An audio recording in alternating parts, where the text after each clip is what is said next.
Como el Padre me ama, así los amo yo. Permanezcan en mi amor.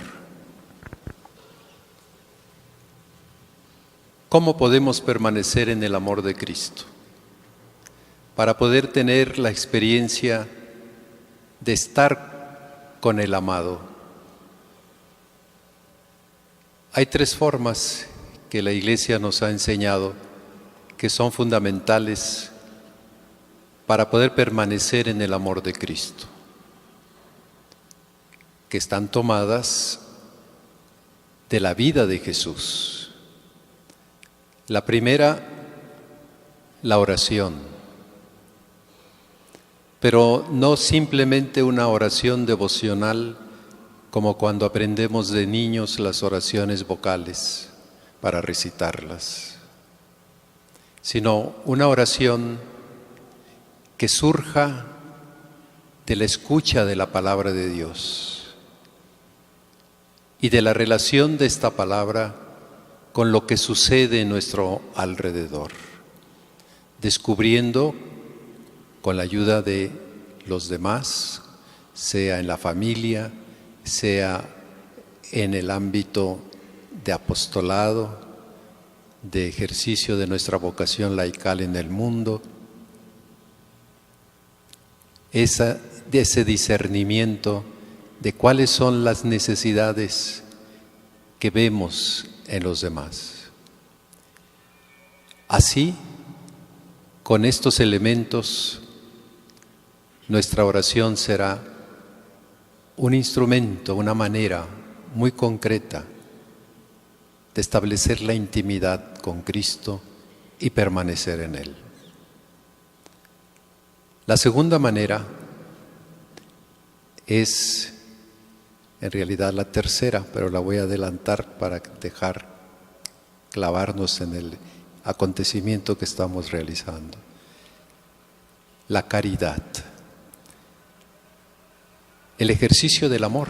La caridad no es otra cosa que ejercitarnos en el amor, en ese desprendimiento de lo que somos y tenemos para auxiliar a aquel o aquellos que se encuentran en una grave necesidad. El ejercicio de la caridad que se realiza no solamente de forma individual, sino sobre todo de forma comunitaria y eclesial, interactuando, poniendo en común las capacidades, habilidades y recursos, porque no se trata simplemente de cuestiones económicas que se necesitan, sino sobre todo del acompañamiento, de hacernos presentes con el prójimo. El ejercicio de la caridad nos hace descubrir que ahí encontramos a Cristo al servir al prójimo. Y el tercer modo de permanecer en el amor es, y la parábola inmediata antes de este párrafo del Evangelio que hemos escuchado, que fue proclamado el día de ayer, lo podemos entender mejor con la parábola de la vid y los sarmientos. Una vez que Jesús les lanzó esa parábola, yo soy la vid y ustedes los sarmientos, es cuando expresa: como el Padre me ama, así los amo yo. Y el sarmiento que permanece unido a la vid, ese no solamente tiene vida, sino da fruto, es fecundo. ¿Cómo realizamos esta permanencia de sarmientos en la vid? Fundamentalmente son los sacramentos, pero especialmente la Eucaristía. Nosotros consagramos espacios sagrados, decimos, como son los templos, y en él tenemos el altar, el ambón, el sagrario, como lugares más sagrados. Por lo que eso significan y realizan en ellos. El ambón, como hemos escuchado, para la palabra de Dios que sea proclamada. El altar, para, en representación, como bien nos lo explicó Monseñor Juan Manuel, representa a Cristo. Estar unidos a la vid en el sacramento de la Eucaristía. O como nos decía un arzobispo ortodoxo en el sínodo de los jóvenes, ¿verdad, Monseñor Jorge? Que ahí estuvimos el año pasado. Dice, la Iglesia Latina le da más importancia a la reunión de los fieles en torno a Jesús. Y es necesario, es una dimensión muy importante. Estamos reunidos, el templo, el espacio nos sirve para que al convocarnos estemos juntos como una familia, la familia de Dios. Pero la Iglesia Oriental contempla más que la Eucaristía es cuando Dios baja para servirnos. Dios baja a este altar para ponerse al servicio nuestro, como luego Él nos pide de ponernos al servicio de los demás. En la Eucaristía se hace presente Jesús, es la vid.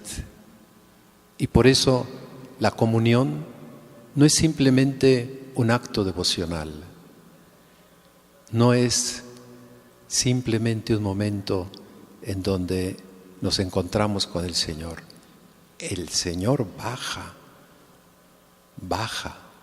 para servirte en lo que tú necesitas. Si necesitas descubrir qué quiere de ti, si necesitas descubrir tus fallas y errores, si necesitas descubrir cómo resolver un conflicto, el Señor baja. Y al bajar nos deja su espíritu. Nos da la fortaleza, la sabiduría para conducirnos. Eso es lo que vivimos en cada Eucaristía. Yo soy la vid, ustedes los sarmientos. Por eso la Eucaristía, nos dice el Concilio Vaticano II, es la fuente y el culmen de la vida cristiana.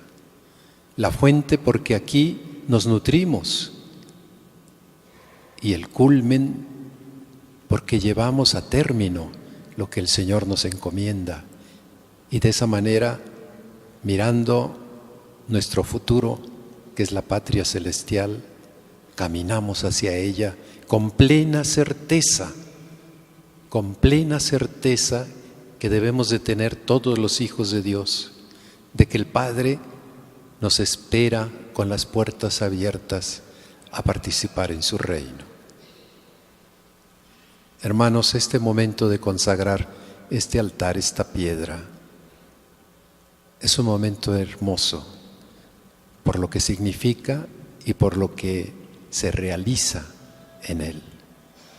Por eso los invito a seguir con atención este rito.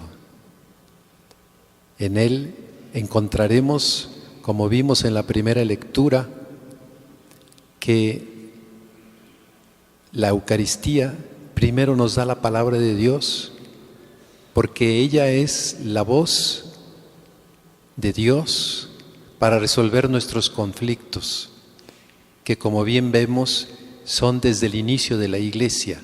El ser humano siempre ha sido ser humano y tratamos de imponernos a los demás en lo que pensamos y vemos y genera los conflictos.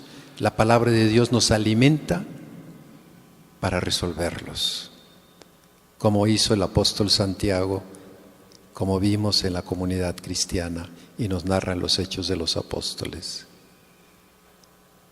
Entendemos a los demás, alcanzamos flexibilidad necesaria para resolver esos conflictos. Pero después de escuchar la palabra de Dios, entramos en este momento de la consagración, de la bajada de Dios para transformarnos a nosotros. Por eso consagramos el altar con el aceite mismo con que fuimos bautizados, con el aceite mismo con que recibimos la confirmación para ser los discípulos misioneros, no solo hijos de Dios, condición que nos da el bautismo, sino discípulos misioneros, condición para la confirmación. La Eucaristía es Cristo que viene a cada uno de nosotros, viene a ti, para que tú, sarmiento, estés siempre en la vid. Vamos pues a proceder proclamando primero nuestra palabra, diciéndole al Señor que creemos en la revelación de Jesús. Vamos a recitar el credo y después vamos a suplicar a Dios que nos dé la ayuda de todos aquellos que ya están con Él, para que lo que realizamos sea del beneplácito divino. Por eso recitaremos las letanías y después de eso oraremos y consagraremos con el Santo Crisma esta roca que simboliza a Cristo el Señor. Que así sea.